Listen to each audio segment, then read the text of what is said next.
Pernahkah kita berpikir, mengapa manusia menulis dengan arah yang berbeda-beda? Sejak dahulu, manusia selalu ingin meninggalkan jejak jauh sebelum mengenal kertas, tinta, atau layar digital. Mereka sudah bercerita melalui gambar di dinding gua. Kita mungkin pernah melihat gambaran kehidupan seperti itu dalam film Tentausen Bisi. Ternyata di dunia nyata pun ada buktinya. Di Ling Tedonge, Sulawesi Selatan, ditemukan lukisan seekor babi hutan yang diperkirakan berusia sekitar 45.500 tahun. Bayangkan,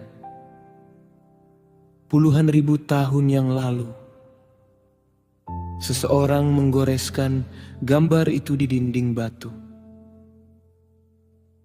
Mungkin itulah cara mereka berkata, "Kami pernah hidup di sini, kami pernah ada."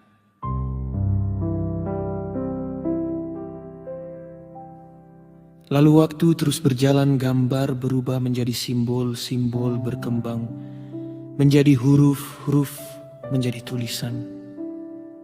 Dari sanalah lahir prasasti, relief, dan berbagai artefak yang menyimpan kisah sebuah peradaban di Indonesia.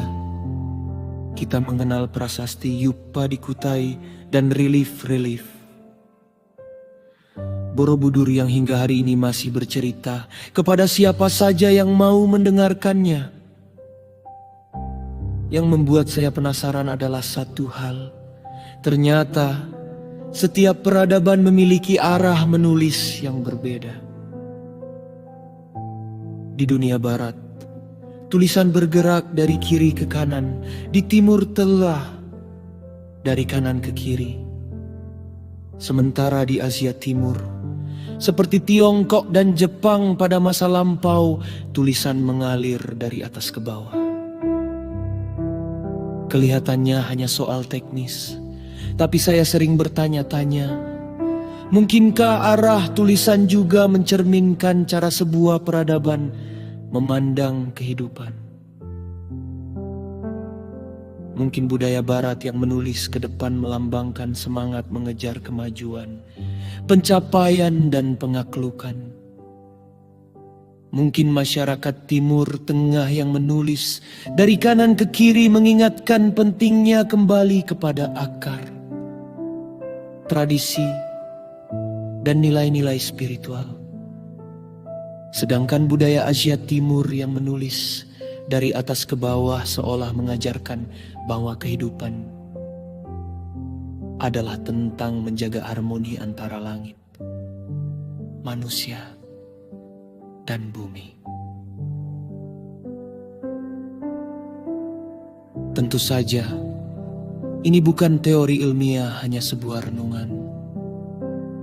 Tetapi ada satu hal yang menarik perhatian saya ketika cara pandang yang berbeda tidak disertai keinginan untuk saling memahami.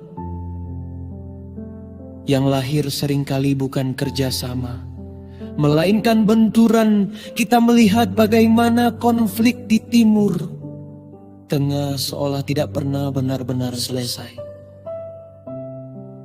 Bahkan hingga hari ini, luka-luka kemanusiaan masih terus bertambah. Apakah semua itu terjadi karena arah tulisannya berbeda? Tentu tidak, persoalannya jauh lebih rumit daripada sekadar cara menulis. Namun mungkin arah tulisan yang berbeda bisa menjadi pengingat bahwa sejak awal manusia memang diciptakan dengan cara pandang yang beragam.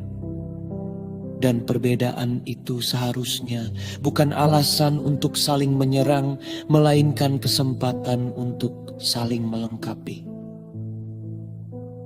Kita tidak harus memaksa semua orang berjalan ke arah yang sama. Yang lebih penting adalah memastikan bahwa meskipun langkah kita berbeda, tujuan kita tetap satu, yaitu hidup berdampingan dengan damai.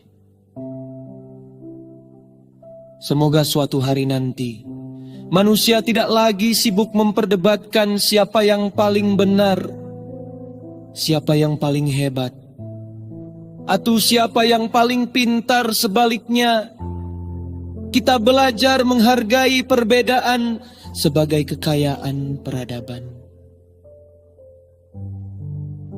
Dan semoga kita bisa mengambil hikmah dari filosofi tulisan Asia Timur yang menghubungkan langit, manusia, dan bumi dalam sebuah harmoni. Karena pada akhirnya, kedamaian tidak lahir dari kesamaan arah, melainkan dari kesediaan untuk saling memahami. Amin.